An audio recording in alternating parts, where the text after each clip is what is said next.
Hello viewers, இன்றைக்கி காலையிலேருந்தே நமக்கு ஒரு பேரதிர்ச்சியான செய்தி என்ன அப்படின்னு கேட்டிங்கன்னா, பாக்யராஜ் அவர்களோட இறப்பு தான். பாக்யராஜ் அவர்கள் பொறுத்த வரைக்கும் எல்லார் வீட்லேயும் அவர் பார்த்திங்கன்னா ஒருத்தர் போல தான் அவருடைய படங்கள் எல்லாம் ஏற்றிருப்பார். குறிப்பாக சொல்லணுன்னா அவருடைய எல்லா படங்களுமே எப்படி இருக்குன்னா ரொம்ப யதார்த்தமாக இருக்கும். நம்ம பக்கத்து வீட்டில் நடக்கிற மாதிரி அவருடைய கதைகள்லாம் பார்க்கும்போது நம்ம வாழ்வுலையும் இப்படி நடந்திருக்குமே அப்படிங்கிற மாதிரி ரொம்ப யதார்த்தமான திரைக்கதை அமைப்பு கொண்ட ஒரு நார்மலான ஒரு படம் சூப்பராக எடுத்திருப்பார். குடும்ப பாங்கான படங்கள் எல்லாம் எடுக்கக்கூடியவர் தான் பாக்யராஜ். அப்படிப்பட்டவர் இன்றைக்கி இறந்துட்டார். அதுலேயும் பார்த்திங்கன்னா காலையில் நடைபயிற்சி போயிருக்காரு. நடைபயிற்சி போயிட்டு வீட்டுக்கு வந்திருக்காரு. சோஃபாவில் அமர்ந்திருக்காரு. அமர்ந்துட்டு இந்த மாதிரி லேசாக நெஞ்சு வலிக்குது அப்படிங்கிற மாதிரி சொல்லியிருக்காரு. உடனே பார்த்திங்கன்னா அவங்க வீட்டில் இருக்கவங்க மருத்துவமனைக்கு கூட்டிகிட்டு போயிருக்காங்க. ஸோ மருத்துவமனைக்கு அங்கே கூட்டிகிட்டு போன பிறகு டாக்டர் செக் பண்ணி பார்த்துட்டு இந்த மாதிரி பார்த்திங்கன்னா இறந்துட்டார் அப்படிங்கிற மாதிரி சொல்லியிருக்காங்க அப்போலோ மருத்துவமனையில். ஸோ இந்த பேரதிர்ச்சியான ஒரு சம்பவத்தை அவங்க குடும்பத்தில் இருக்கவங்க எப்படி தாங்கிக்கிறாங்க அப்படின்னே தெரியலங்க. ஏன்னா நம்ம எங்கேயோ இருக்கோம், ஒரு தூரமாக இருக்கோம், அவருக்கு ஒரு ஃபேனாக அவருடைய படங்களுக்கு ஒரு ரசிகராக நம்ம இருக்கோம், அவ்வளோதானே தவிர நமக்கே பார்த்திங்கன்னா ஏற்றுக்க கூட முடியல. என்னடா இது நல்லா இருந்தார, காலையில் நடைபயிற்சி போனவருக்கெல்லாம் இப்படி ஆகுது அப்படிங்கிற மாதிரி பார்த்திங்கன்னா ரொம்பவே நமக்கு வருத்தமாக இருக்குது அப்படின்னே சொல்லலாங்க. ஸோ இப்படிப்பட்ட ஒரு சூழ்நிலையில் தளபதி விஜய் அவர்கள் அவர் தான் இப்போ பார்த்திங்கன்னா சிஎம்மாக இருக்கார், எல்லாருக்கும் தெரிஞ்ச விஷயந்தான். ஸோ அவர் பார்த்திங்கன்னா சினிமா துறையிலேருந்து வந்ததுனால பாக்யராஜ் குடும்பத்தை பொறுத்த வரைக்கும் அவர் கொஞ்சம் நெருக்கமானவர் தான். காரணம் என்ன அப்படின்னு கேட்டிங்கன்னா, பாக்யராஜோட மகன் சாந்தனு இருக்கார் பார்த்தீங்களா, அவர் விஜய் அவர்களோட தீவிரமான ஃபேனு. அது மட்டும் இல்லாமல் பார்த்திங்கன்னா அவருடைய கல்யாணம், பாக்யராஜ் அவர்களோட கல்யாணத்துக்கு கூட பார்த்திங்கன்னா தளபதி விஜய் அவர்கள் தான் தாலிலாம் எடுத்து கொடுத்துருப்பாரு, ரொம்பவே நெகிழ வச்சுருப்பாரு. அப்போது அந்த டைமில் பார்த்திங்கன்னா தளபதி விஜய் அவர்கள் பெரிய ஃபேமஸ்லாம் கூட கிடையாது. இருந்தாலும் திடீர்னு பார்த்திங்கன்னா சரி கல்யாணத்துக்கு கூப்பிட்ருக்காங்க அப்படிங்கிற ஒரு சாதாரண ஒரு விஷயத்துக்காக தான் பார்த்திங்கன்னா தளபதி விஜய் அவர்கள் போயிருக்காரு. போன உடனே அவரே விஜய் அவர்களே எதிர்பார்க்கலையாம். அவரே எதிர்பார்க்காம திடீர்னு பார்த்திங்கன்னா தாலி எடுத்து கொடுத்துருக்காரு. தாலி எடுத்து கொடுத்தோடனே ஆனால் நீங்கள் கொடுங்கண்ணா அப்படிங்கிற மாதிரி விஜய்கிட்ட சொல்லியிருக்காரு. விஜயே ஆச்சரியப்பட்டார். நானா வேணாம் அப்படிங்கிற மாதிரிலாம் சொல்லியிருக்காரு. அப்புறம் இல்லை எடுத்து கொடுங்கன்னு சொன்ன வாட்டி அதுக்கப்புறம் பார்த்திங்கன்னா எடுத்து கொடுத்துருக்காரு. இந்த விஷயத்தை பார்த்திங்கன்னா பாக்யராஜ் அவர்களே ஒரு வீடியோவில் பகிர்ந்திருப்பார். ஸோ இப்படி பார்த்திங்கன்னா அவங்க குடும்பத்துக்கும் சிஎம் விஜய் அவர்களுக்கும் ரொம்பவே நெருங்கிய தொடர்பு. ஸோ இந்த சம்பவம் தெரிஞ்ச உடனே தளபதி விஜய் அவர்கள் என்ன செஞ்சார் அப்படிங்கிறத பற்றி தான் இந்த வீடியோ நம்ம முழுசாக பார்த்து தெரிஞ்சுக்க போகிறோம். அதுக்கு முன்னாடி உங்களுக்கு பாக்யராஜ் அவர்கள் பிடிக்கும் அப்படின்னா மறக்காமல் இந்த வீடியோவை லைக் பண்ணிவிட்டு அவருடைய எந்த படம் உங்களுக்கு பிடிக்கும் அப்படிங்கிறத கீழே கமெண்ட்டில் பதிவு பண்ணிவிடுங்க. சரி, ஓகே. திரைக்கதை மன்னர் பாக்யராஜ் உடலுக்கு இறுதி பயணத்துக்கும் அரசு மரியாதை அளிக்கப்படும் அப்படிங்கிற மாதிரி விஜய் அவர்கள் பார்த்திங்கன்னா இப்போ அறிவிச்சிருக்காரு.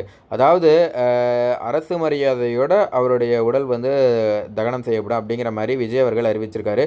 இது குறித்து இன்று அவர் வெளியிட்டுள்ள ஒரு தகவல் என்ன சொல்லியிருக்காருன்னா, தமிழ் திரையுலகின் தலை சிறந்த இயக்குனர், நடிகர், திரைக்கதை ஆசிரியர், வசனகர்த்தா, இசையமைப்பாளர் என பன்முக திறமையால் முத்திரை பதித்த கே பாக்யராஜ் மறைந்த செய்தி அறிந்து மிகுந்த அதிர்ச்சியும் ஆழ்ந்த வேதனையையும் அடைந்தேன். தனித்துவமான கதையாக்கம், நகைச்சுவை கலந்த நடிப்பு, கிராமிய வாழ்வியல் மற்றும் குடும்ப உறவுகளின் ஆழமான உணர்வுகளை பிரதிபலிக்கும் திரைப்படங்கள் மூலம் தமிழ் மக்களின் மனதில் நீங்கா இடம் பிடித்த பாக்யராஜ் அவர்களின் பங்களிப்பு தமிழ் திரைப்பட உலகிற்கு அளப்பரியதாகும். அவரது ஒவ்வொரு படைப்பும் பொழுதுபோக்கோடு மனிதநேய மற்றும் சமூக விழுமியங்களை பேசும் காலத்தால் அழியாத நினைவுகளாக என்றும் நிலைத்திருக்கும்.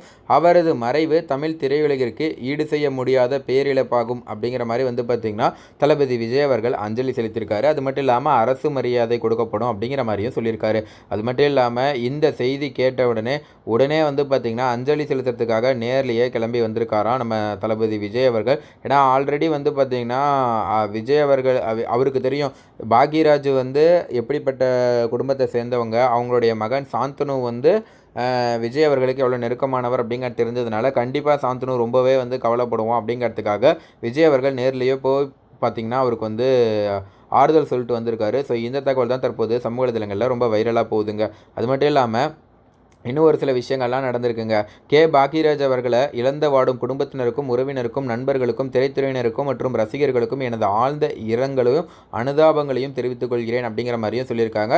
அது மட்டும் இல்லாமல் அவரது ஆன்மா இறைவன் திருவடியில் இளைபார பிரார்த்திக்கிறேன் அப்படிங்கிற மாதிரியும் தளபதி விஜய் அவர்கள் சொல்லியிருக்காரு. மேலும் என்ன சொல்லியிருக்காருன்னா, திரைத்துறையில் கே பாக்யராஜ் பங்களிப்பை போற்றி அஞ்சலி செலுத்தும் வகையில் அவரது இறுதி பயணத்திற்கு அரசு மரியாதை வழங்கப்படும் அப்படிங்கிற மாதிரியும் விஜய் அவர்கள் அறிவிச்சிருக்காரு. ஸோ இந்த தகவல் தான் தற்போது சமூக வலைதளங்களில் ரொம்ப வைரலாக போயிட்டு இருக்குங்க. அது மட்டும் இல்லாமல் இன்னும் நிறைய பிரபலங்கள், நிறைய திரைப்பிரபலங்கள் வந்து பார்த்திங்கன்னா ஒவ்வொருத்தரும் வந்து அஞ்சலி செலுத்தியிருக்காங்க. அப்படி அவங்களாம் என்ன சொல்லியிருக்காங்கிறத வாங்க பார்க்கலாம். எஸ்பி முத்துராமன், இயக்குனர் எஸ்பி முத்துராமன் அவர்கள் என்ன சொல்லியிருக்காருன்னா, மிக அதிர்ச்சியான செய்தி. பாரதி ராஜாவின் உதவியாளராக இருந்து படிப்படியாக வளர்ந்தவர், திரைக்கதை மன்னன் என்று பெயர் பெற்றவரை நாம் இழந்துவிட்டோம் என்ற செய்தி அதிர்ச்சி அளிக்கிறது. அவரது படைப்பாற்றலுக்கு நன்றி அப்படிங்கிற மாதிரி வந்து பார்த்திங்கன்னா எஸ்பி முத்துராமன் அவர்கள் வந்து பேட்டி கொடுத்துருக்காரு, அஞ்சலி செலுத்தியிருக்காரு. அதே போல் ஊர்வசி, எனக்கு என்ன சொல்வதுனே தெரியலங்க, அவரது ஆத்மா சாந்தி அடையட்டும், இதை தாங்கும் அளவு குடும்பத்தினருக்கு கடவுள் அமைதியை கொடுக்க வேண்டும் அப்படிங்கிற மாதிரி பார்த்திங்கன்னா ஊர்வசி அவர்கள் வந்து சொல்லியிருக்காங்க. அதே போல் ராஜேந்திர விஸ்வநாத் அர்லேக்கர் அவர் என்ன சொல்லியிருக்காருன்னா, மூத்த தமிழ் திரைப்பட இயக்குனரும் எழுத்தாளருமான கே பாக்யராஜ் அவர்கள் மறைவு திரையுலகிற்கு பேரிழப்பாகும்.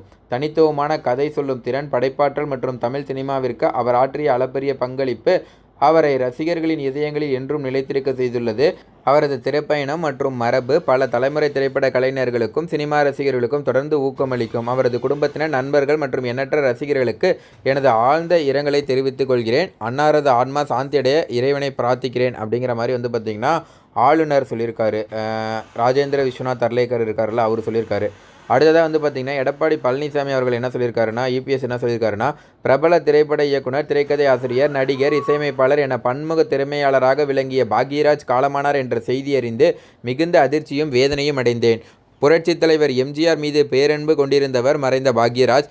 அண்ணா நீ என் தெய்வம் என்ற புரட்சித் தலைவர் அவர்களின் முடிவுறாத படத்தின் காட்சிகளை வைத்து அதற்கேற்ப ஒரு புதிய திரைக்கதை அமைத்து அவசர போலீஸ் 100 என்ற படமாக எடுத்து அதில் வெற்றியும் கண்டார்.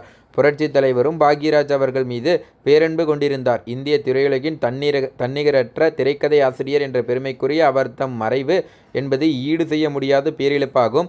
அவரை இழந்து வாடும் அவர் தம் குடும்பத்தாருக்கும் திரைத்துறையினருக்கும் ரசிகர்களுக்கும் எனது ஆழ்ந்த இரங்கலை தெரிவித்துக் கொள்கிறேன். மறைந்த அவர் தம் ஆன்மா இறைவன் திருவடி நிழலில் இளைபார எல்லாம் வல்ல இறைவனை வேண்டுகிறேன் அப்படிங்கிற மாதிரி எடப்பாடி பழனிசாமி அவர்கள் சொல்லியிருக்காரு.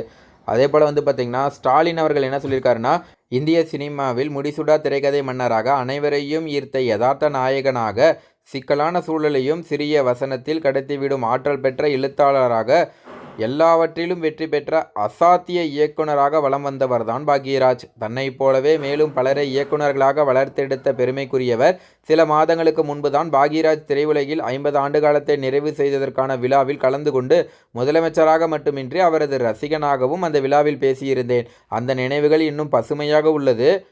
திரைத்துறையில் இன்னும் பல ஆண்டுகள் பங்களிக்கும் வாய்ப்பையும் ஆற்றலையும் பெற்றிருந்த அவர் தம் வாழ்வை நிறைவு செய்து கொண்டு விட்டது பெரும் இழப்பு.